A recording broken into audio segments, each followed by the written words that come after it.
Hi అండి. Nuts laddu ఎలా చేసుకోవాలో చూపిస్తున్నాను. వాటికి కావాల్సిన ఐటమ్స్ ఇవన్నీ. ఇవి పల్లీలు, వేరుశనగ పప్పులు, ఇవి గుమ్మడి గింజలు, ఇవి సన్ఫ్లవర్ సీడ్స్, ఇవి పుచ్చగింజలు, ఇవి అవిసె గింజలు, ఇవి నువ్వులు, ఇది కొబ్బరి, పచ్చి కొబ్బరి కానీ ఎండు కొబ్బరి కానీ.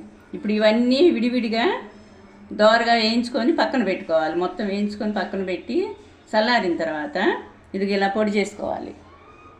ఇలా కొంచెం బరగ పొడి చేసి పెట్టుకొని ఇప్పుడు సరిపోని వీటికి బెల్లం పాకం బట్టి వడపోసుకొని మళ్ళీ పెట్టుకోవాలి. పాకం రానక్కర్లా, కొంచెం కరిగిపోయితే చాలు.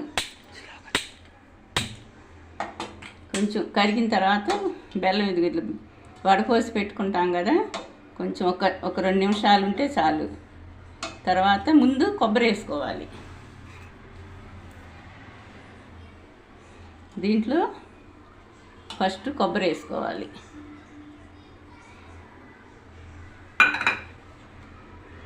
కొబ్బరి వేసుకున్న తర్వాత 1 నిమిషం పిండి చల్లారిన తర్వాత ఈ పిండిని ఇలా లడ్డూల్లాగా చుట్టుకొని ఒక డబ్బాలో స్టోర్ చేసుకోండి. ఇవి 15 డేస్ అయినా ఉంటాయి.